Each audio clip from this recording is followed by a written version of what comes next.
Let's do the crackle or craquelure effect on a pumpkin blank from Dollar Tree.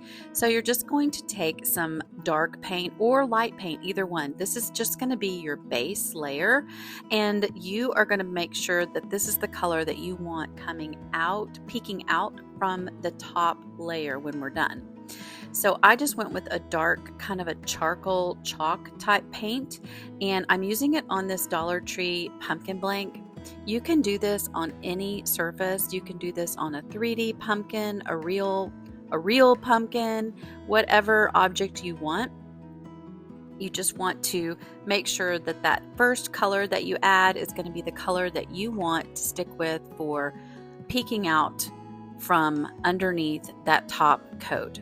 You want to use light, thin, even strokes in one direction. So it doesn't matter which direction, just make sure you're going in all the same direction. And then I just sped things up using my favorite heat tool. I'll link it in the description below.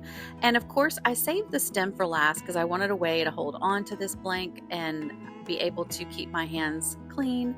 And then I wanted to experiment with an extra color in between. This is totally optional, but I took this 24 karat gold from Paint Pixie that I'll link below, and I added it just kind of in a dry brush on top of this pumpkin. Now, in the end, it didn't really show up very well, but I think if you really wanted this to show up, you would need to do much heavier strokes of the paint and be very on purpose as to where you place it. Now, this is the magical part. We're going to just add some regular school glue. This is from Dollar Tree. You can also use Mod Podge for this step. You're just going to want to make sure that you put a good layer down. Depending on how big you want your cracks is how thick you make your layer. I kind of wanted some really prominent cracks on this pumpkin, so I added a thick amount of the school glue. Now I'm just using a regular paintbrush to adhere this, and it doesn't have to be any special kind of brush. You're just going to want to again make sure that you are doing it, the brush strokes, in the direction that you want the cracks to crack. So I wanted them to go vertical up and down on this pumpkin, so I did my brush strokes up and down. If I wanted them left to right, then I would have needed to have applied this left to right. I hope that makes sense. And again, the thickness of the cracks is determined by the amount of glue or Mod Podge medium that you use. And you'll see what I mean when we start to dry the pumpkin. This part you want to work fairly quickly. You want to allow it to just be a little bit tacky, but not totally dry, or it makes it really hard for your paint to go over it. Now, once I had that down, I went ahead and did the stem all at the same time. And now it's time for our top color. This is the color that's going to be the main color of your pumpkin. And then these other colors are going to shine through from underneath once it starts to dry. Now I just, again, going with the exact same direction of the brush strokes, applied this white chalk paint to the top of the pumpkin blank. Now you could go as full coverage as you want, or I could have left, some of it dry brushed where it didn't have such a thick layer of white, but I really wanted to have these prominent cracks, so I went ahead and just applied the white chalk paint all over evenly on my pumpkin.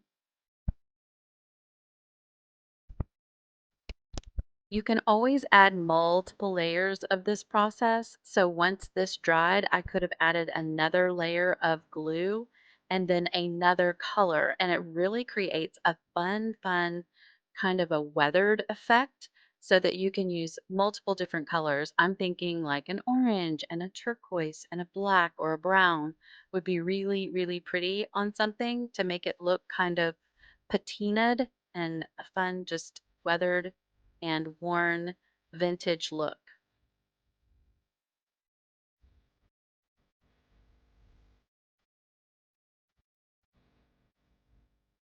I was probably a little more picky than I needed to be with my brush strokes on this, but I was trying to get them all even and straight.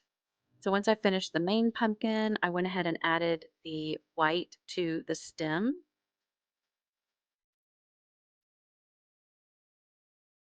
And I evened out any brush strokes that were thin or thick in any one particular area. And you could always go around the outside too with a coordinating color. Now I'm going to show you how you can dry it with a heat tool to kind of speed things up. If you're super patient, it's really nice to be able to let this dry on its own. But I actually did this video live, so everyone was waiting on me to show them the big reveal. And so I did use the heat tool to speed things up. And I'm going to zoom in a second so you can kind of see how neat it looks when it starts the crackler or crackle effect process. Here you can see my base coat starting to shine through, and the cracks are getting larger and larger and larger. I will tell you that even after I used the heat gun, my pumpkin had dried overnight before it was actually fully dry, and even prettier cracks came out, little tiny ones in between these larger ones. It's just a really fun DIY project that, again, you can add this crackle effect to any surface. It does not have to be one of these blanks. A lot of people will use this on furniture or maybe like an old frame. If you get an old frame at a thrift store, I think that would be really neat to use.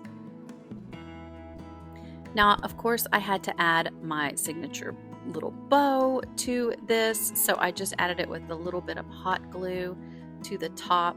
And then, of course, some bling. Bling is my favorite thing to also add to any project, and I found this one that I thought would go really well with it, so I glued it onto the center of the bow here. You could always add some fall foliage or a bigger bow, or you don't have to add anything if you don't want to. So I think it turned out really cute. I want you to see really up close all of these cracks and how beautiful they are. I know I keep saying this term craquelure, but it is the French word for crackle, this crackle effect, and the pattern that the cracks make. It is so beautiful, and I plan on doing this effect more than just this one time. I'm planning on going, and I want to get one of those frames and do this to it because I think it would be really cute. Let me know what you think of this in the comments below. I'd absolutely love it if you would subscribe and hit that notification bell for me. Give this video a thumbs up if you liked it or learned something. I'm going to put a few more pumpkin video tutorials here for you to check out, and I'll see you on the next video.